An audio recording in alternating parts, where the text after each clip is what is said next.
Case studies I like to talk about because everybody can relate to this one.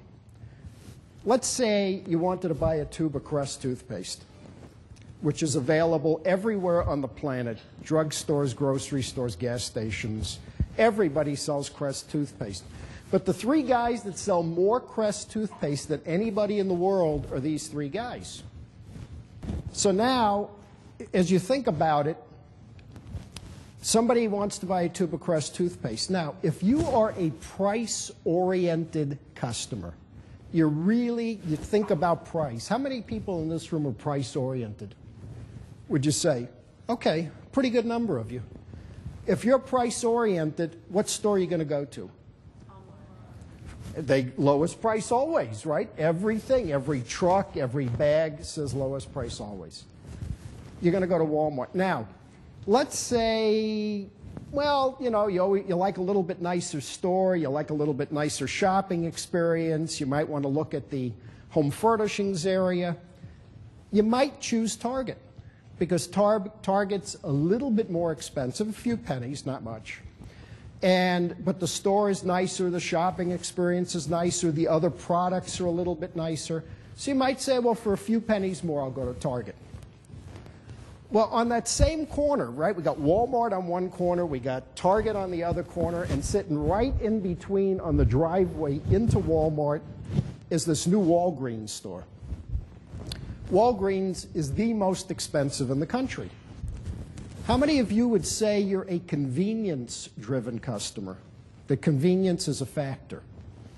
Okay, maybe third or so. Walgreens sells on convenience. People that want to drive in, park at the door, run in, pick up the one or two items I want, check out, get out of the store, will pay the premium to go to Walgreens.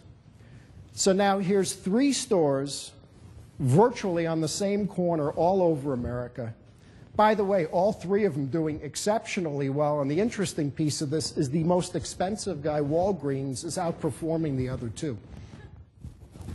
So when you think about price and you think, well, people are price-driven, yeah, everybody wants a deal. You know, a guy buys a Mercedes, he wants a deal on a Mercedes, but people have other considerations other than price. So when you think about these three companies, Walmart has built a sweet spot on price. That's the sweet spot. Top of mind, instantly you think of Walmart. Target has built a sweet spot on cool. And, you know, when we talk about the idea of total concept, just think about Target, what their advertising looks like, what their stores look like. They make a big deal out of these designers they semi-invent. And so Walmart, they've built it on cool, but it's a complete total concept about sweet spot.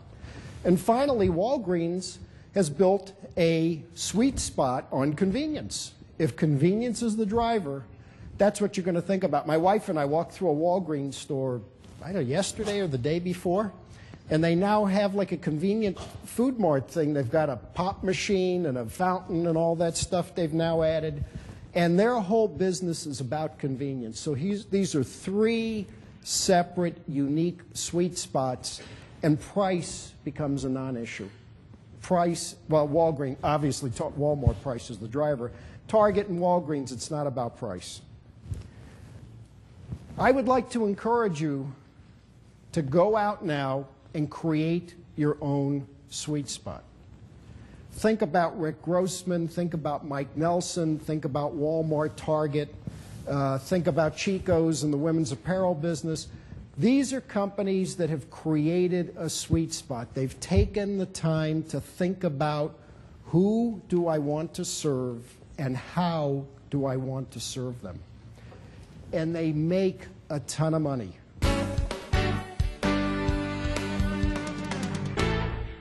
If you knew the answers to these questions from a nice wide group of customers that are potentially customers for your business, wouldn't that arm you with incredible information on what changes you need to make in your business to acquire more customers like your core customers? And that's how simple this is. So If you're a bigger company and you can afford a research company, you can do that and pay somebody to make phone calls. You can do something on the internet today, which is done very easily. Or finally, if you're a small organization, you may make the calls yourself. But the point is, when you're done, you know what you have to do to capture more of these must-have customers. Through this discussion this morning, I'm going to share with you a few case studies. This one was very interesting. One of our clients is an off-price retailer. The CEO is a young, high-energy, super bright guy, MBA from MIT, powerhouse kind, you know the type, runs marathons and does all that good stuff. So anyway, he believed that he knew his core customer. And he said, well, we're in the off-price business, and we get closeouts from Liz Claiborne and Jones of New York and Tommy Hilfiger and all those kinds of people. Therefore, the people I'm attracting are department store customers. Those are the people that come to shop my store because they can get from my stores the same brands they get from the department stores. And we said, well, you know, it might be important for you to confirm that. It's nice that you believe that, but let's confirm it. So his organization was a pretty good-sized company. We went out, did some research, and we discovered that if people, some of the questions we asked is if you didn't buy a pair of women's pants, just for example, from this company, where did you go next? If they didn't have what you wanted, what was the next store you went to? We thought that was a pretty good way to understand where his customers were going. The answer was Target and Walmart.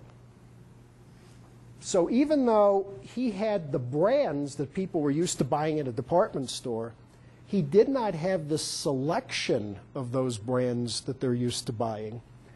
So therefore, the real department store customer really didn't go there because they couldn't get choice in Liz Claiborne or Tommy Hilfiger. There was a rack or two, but there wasn't a whole department. And who he was really attracting were people that were paying those same prices, $12.99 or $14.99 for a pair of pants, but they would pay those prices at Target or Walmart. He was then an alternative to those stores. Based upon that research, he significantly changed his business model and thinking about the kind of merchandise they bought and had very positive results by doing that. But he didn't really know his customers' rules, and with a fine education and all of that, didn't make any difference. You still got to ask the customers.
Harrah's Casinos is the most successful